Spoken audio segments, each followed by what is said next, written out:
छिपा हुआ पाप बड़ा विनाश लेकर आता है। हालेलुया। आइए हम सब अपनी आंखों को बंद करें।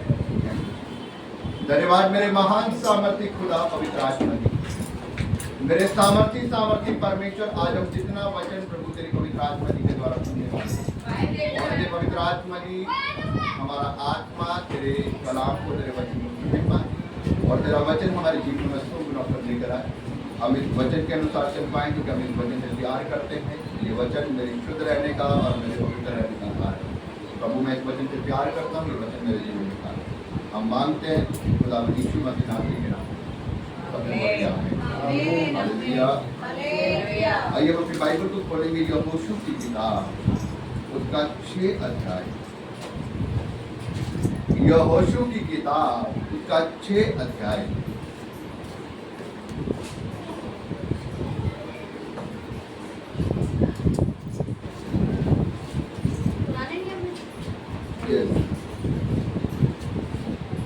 Page number 267।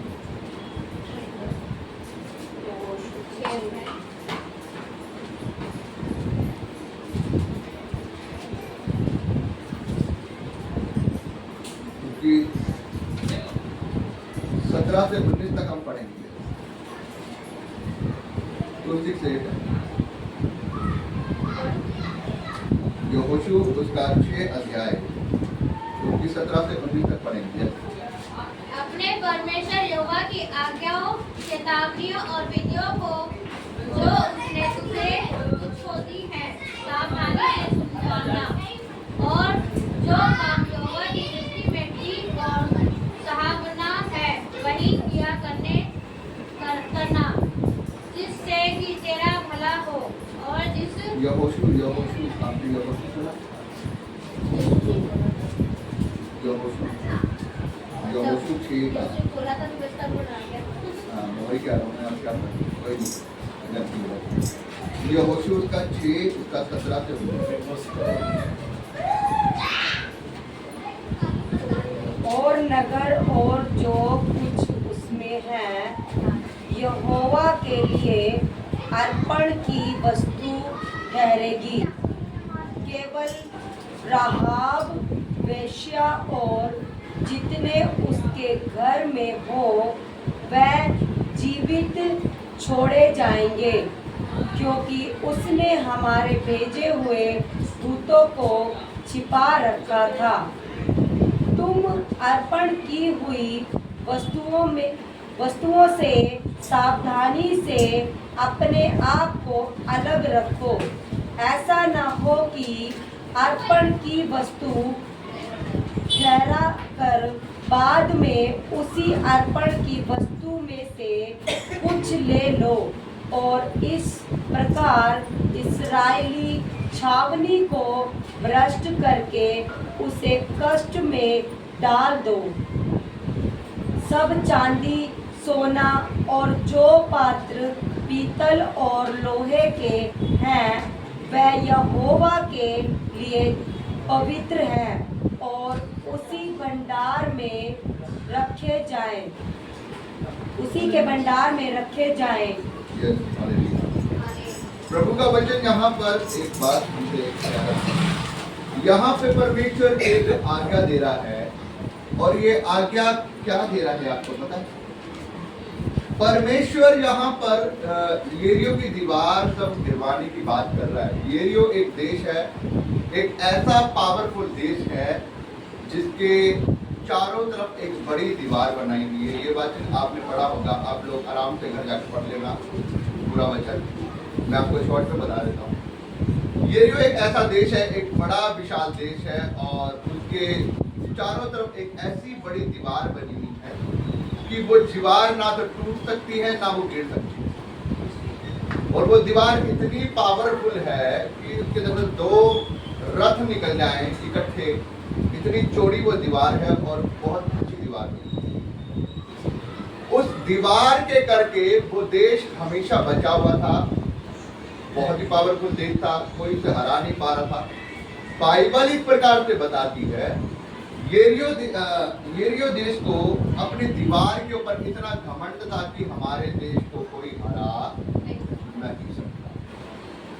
और बाइबल इस प्रकार से बताती है, जब परमेश्वर ने यहोशू को सम्मति दी, यहोवा परमेश्वर ने उसे कहा कि तूने क्या करना है, डेली एक चक्कर 6 दिन का 7 दिन का क्या करना है, 6 दिन तूने डेली चक्कर लगाना है ना, डेली तूने एक चक्कर लगाना है।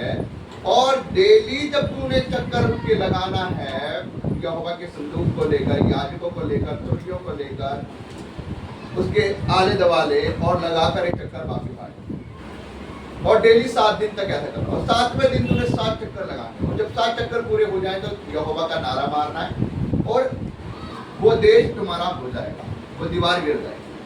बाइबल इस प्रकार से परमेश्वर बताता है कि जब तुम वहां पर जाओगे, उस देश को ले लोगे, तो तुमने क्या करना है, वहां पर जो भी कीमती सामान वहां पर मिले, वहां पर जो भी गहना, कपड़े, कीमती जो भी तुम्हें मिले, सोना चांदी, बहुमूल्य चीजें, वो तुमने सब क्या करनी है, उसे इकट्ठा करना है, और उसे यहोवा के भवन में, परमेश्वर के भवन में अर्पण की हुई चीजें वो होंगी, तुमने रख देना।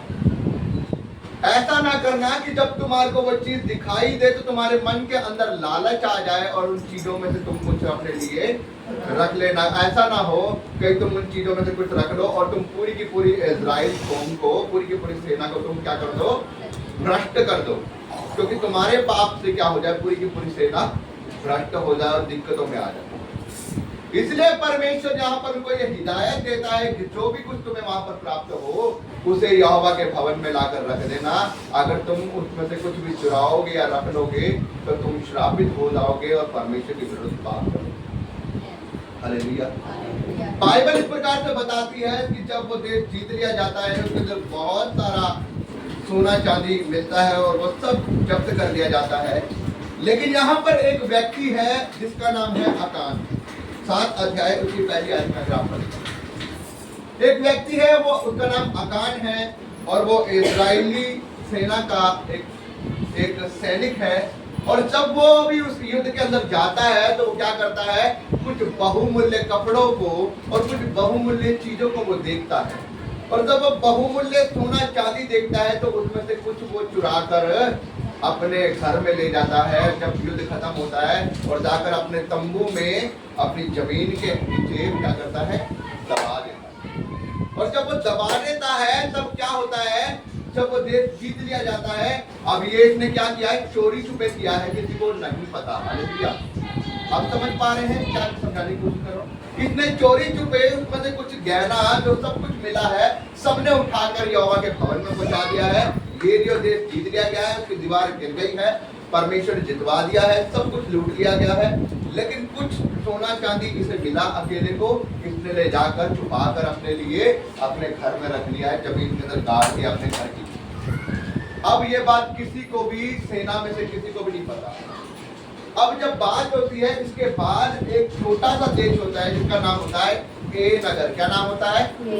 ए नगर। वो एक ज्यादा बड़ा देश नहीं होता, वो एक छोटा सा देश होता है। और यहोशू कहता है कि हमें वहां पर जाने की ना, सबको जाने की जरूरत नहीं है, वहां पर सिर्फ 2-3 हजार लोग जाएंगे और आराम से जीत कर उस देश को वापस आ जाएंगे।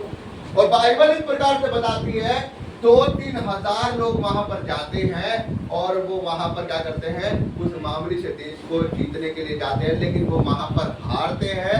इजरायली लोग वहां पर हारते हैं, वो पीटते हैं, वो मुंह दिखाकर वहां से भागते हैं वहां से जंगलों में। और बाइबल इस प्रकार से बताती है कि ए नगर के लोग उनको पीछे पीछे दौड़कर उनको मारते हैं, यहाँ तक कि 30 से 40 लोग उनके मारे भी जाते हैं इजरायली लोग।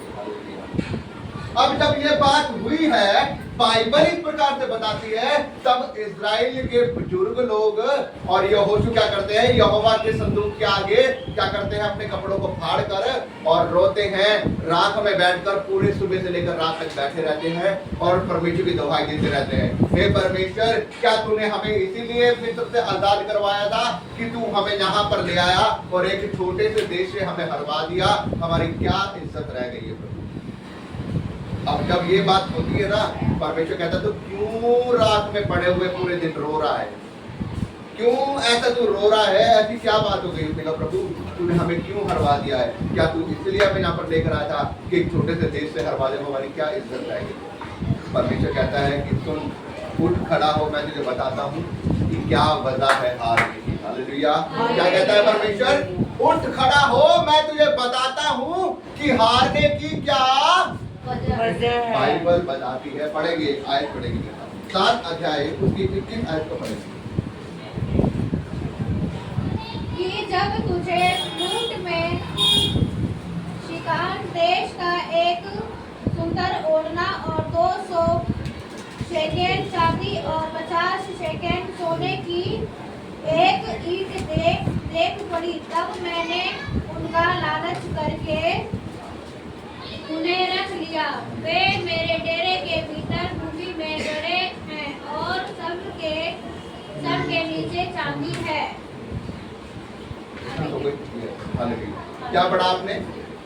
बाइबल बता रही है वो अकान, जब परमेश्वर ने बताया कि मैं तुझे बताता हूँ कि तुम लोग क्यों हारे हो, ये तुम इसलिए हारे हो क्योंकि तुम्हारे ही बीच में से एक व्यक्ति ने क्या किया है? मेरे विरुद्ध क्या किया है? मेरे विरुद्ध पाप किया है। मैंने तुम्हें एक आज्ञा दी थी, जब वो देश येरियो तुम जीत लोगे, वहां पर जो भी कुछ मिलेगा तुम्हें वो इकट्ठा करके क्या करना? मेरे भवन में, क्योंकि वो किस चीज की वो है? वो परमेश्वर की अर्पण की हुई क्या है?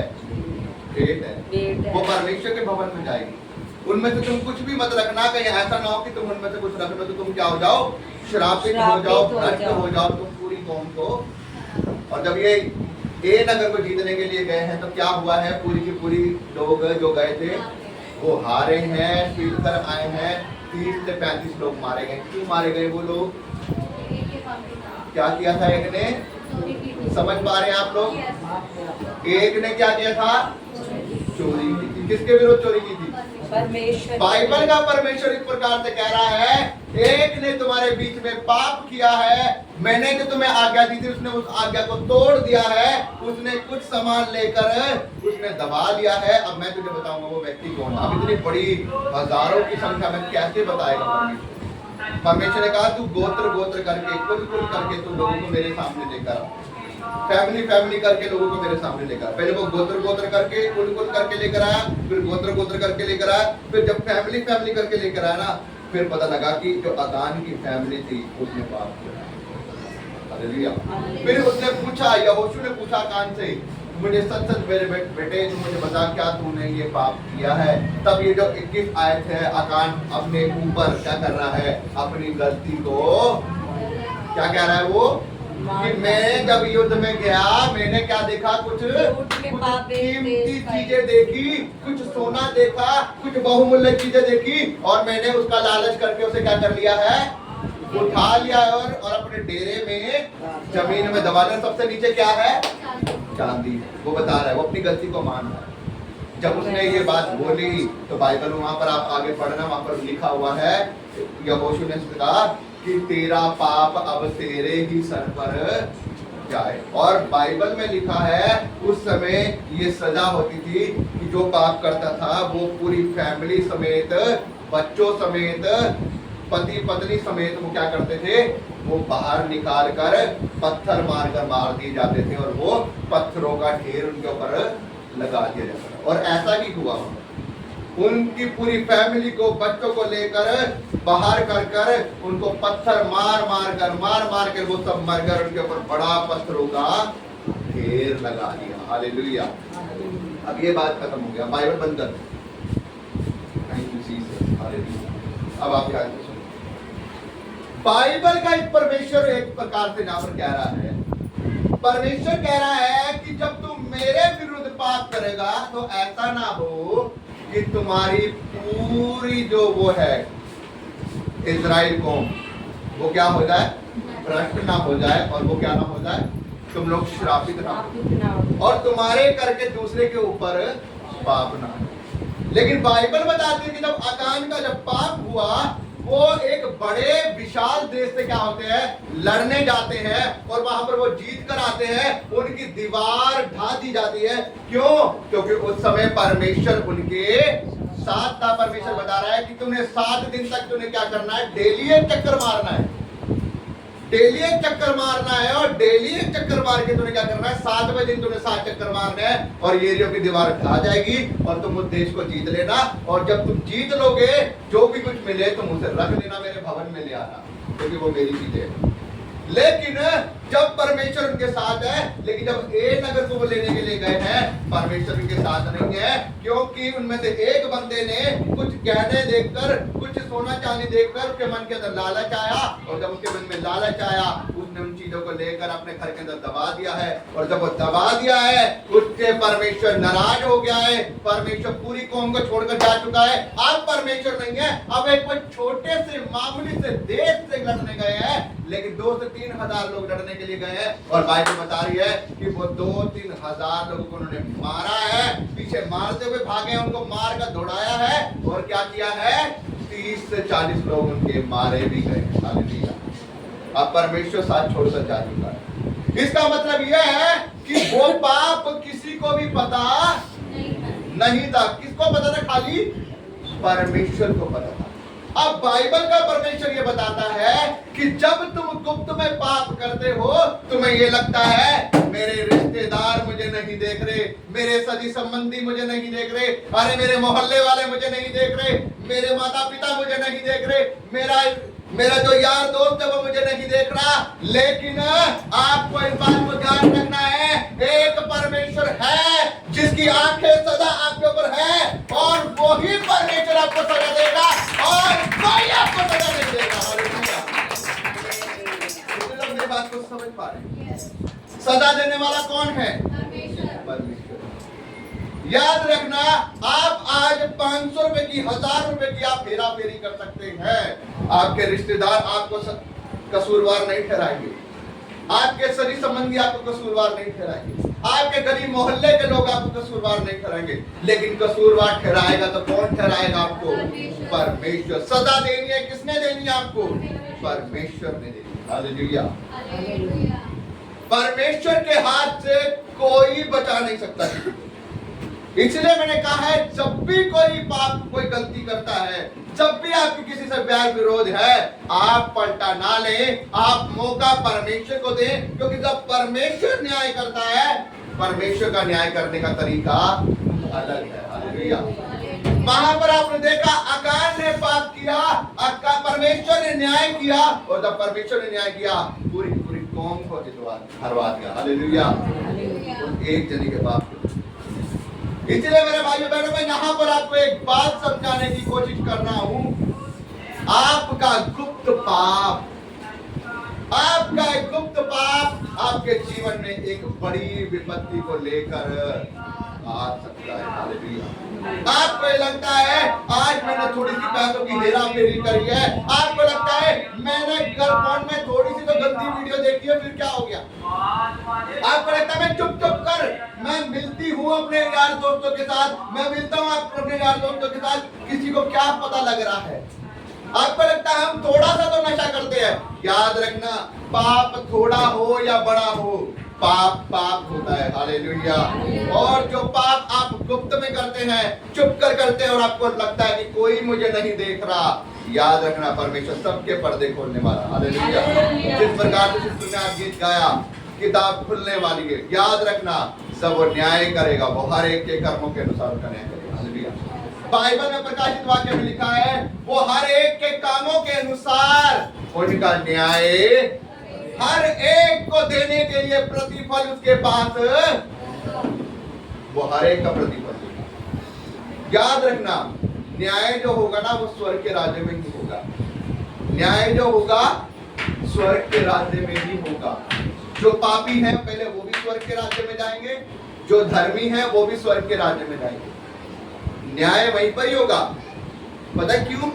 क्योंकि जो न्याय सिंहासन जो परमेश्वर का लगेगा ना, वो स्वर्ग के राज्य में लगेगा, और बड़ी भीड़ सामने होगी। और जब परमेश्वर कहेगा ना, हाँ भाई खोल इसकी पुस्तक, और जब उसकी पुस्तक खोली जाएगी और उसका बायोडाटा निकलेगा कि इसने परमेश्वर के साथ कैसा जीवन बिताया है, अगर उसने अच्छा जीवन बिताया और परमेश्वर कहेगा इसको मेरे स्वर्ग के राज्य में उतारेंगे। हालेलुया।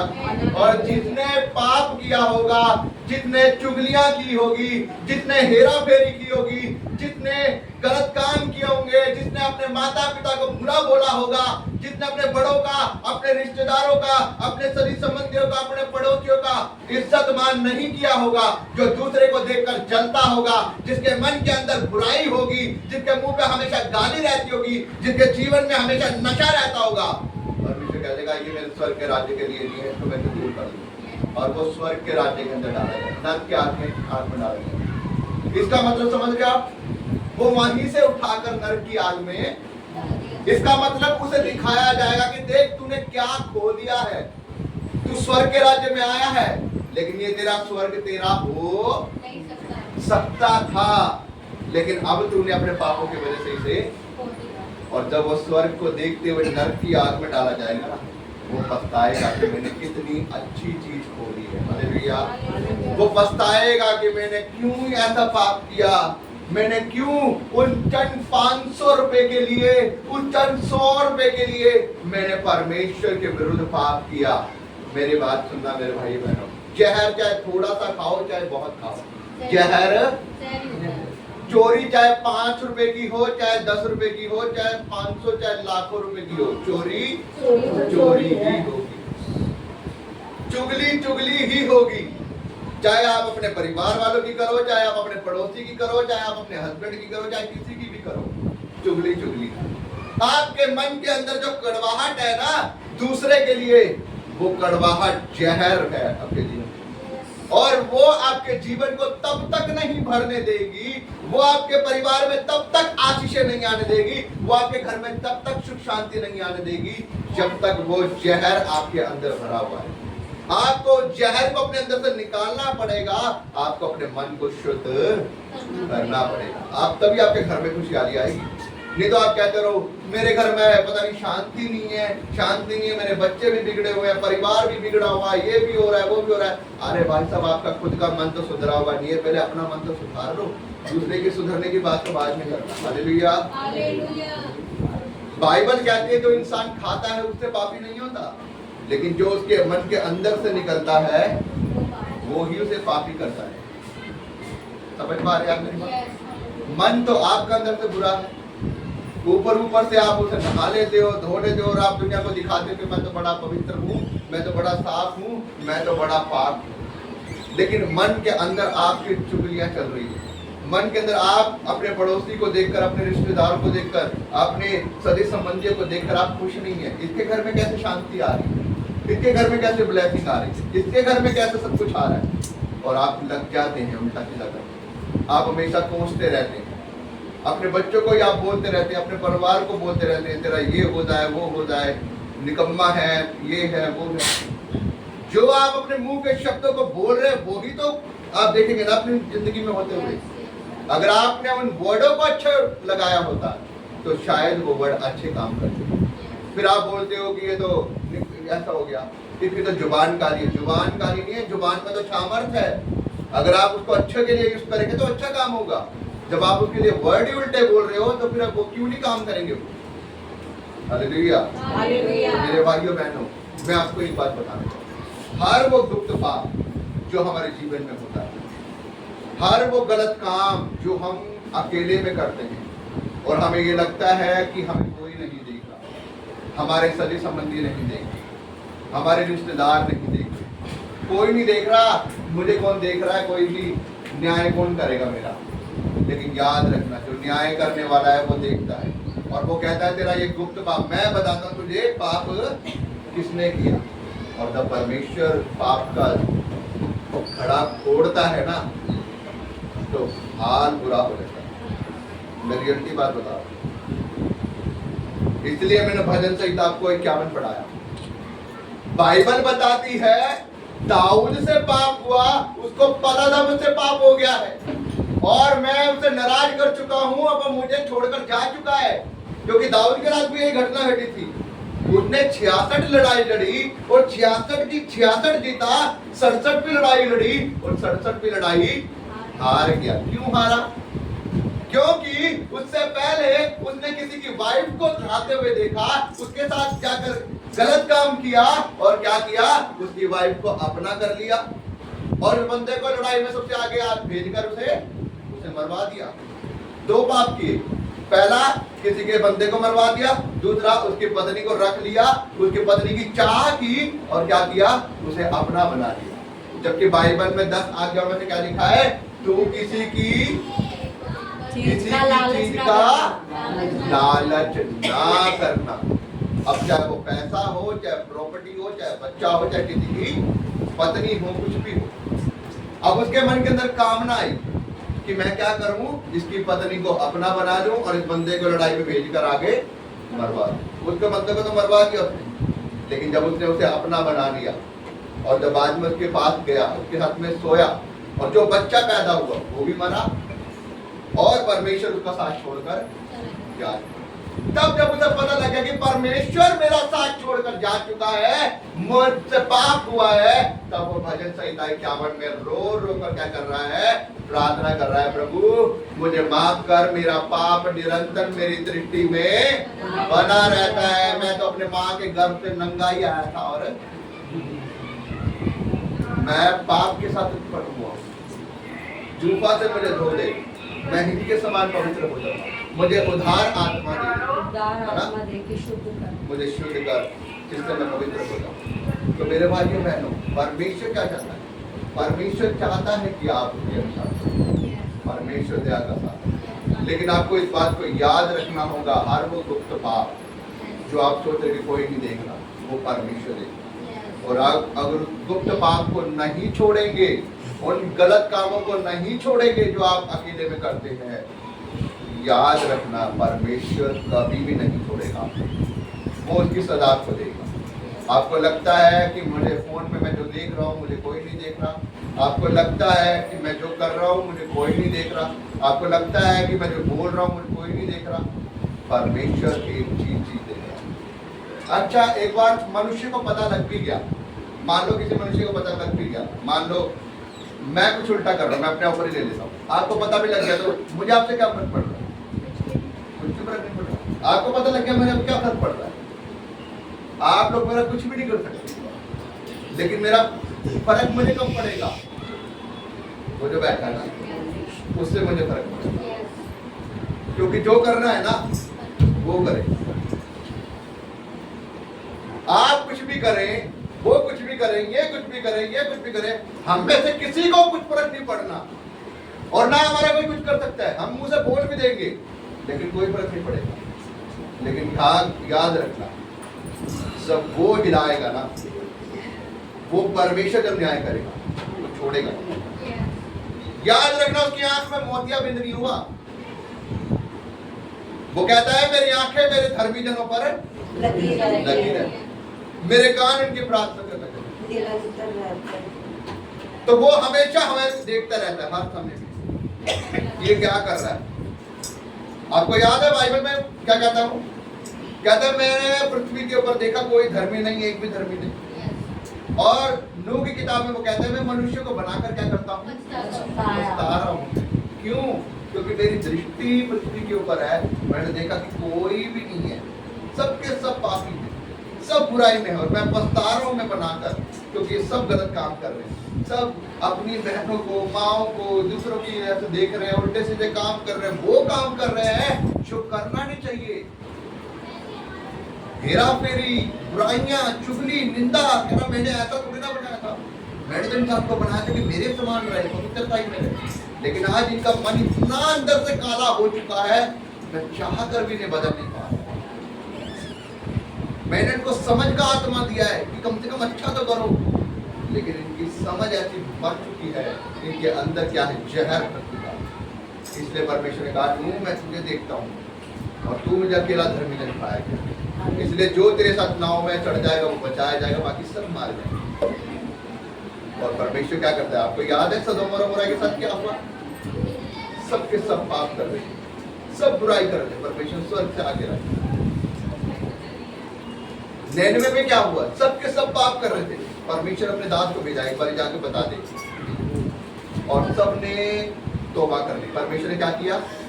माफ कर दिया। आज परमेश्वर आपके जीवन में वचन लेकर आया। आज परमेश्वर ने बोला है मुझे, इन्हें बता दे कि गुप्त पाप इनके जीवन में बड़ा बड़ा मुसीबत को लेकर आपने बड़ी विपत्ति को लेकर, अगर आज भी आपने उस गुप्त पाप को अपने जीवन से अलग नहीं किया तो याद रखना आने वाले समय में बड़ी विपत्ति आएगी। आप चाह कर भी उसे हटा नहीं पाएंगे, आप चाह कर भी उसे रोक नहीं पाएंगे, और जब वो विपत्ति आपके जीवन में आएगी वो नाश कर देगी आपकी फैमिली को, आपके परिवार को, आपके घर को। इसलिए जरूरत है आज उस गुप्त पाप को दूर करने की। परमेश्वर इस वचन के द्वारा आपको आशीष दे। आइए हम सभी अपने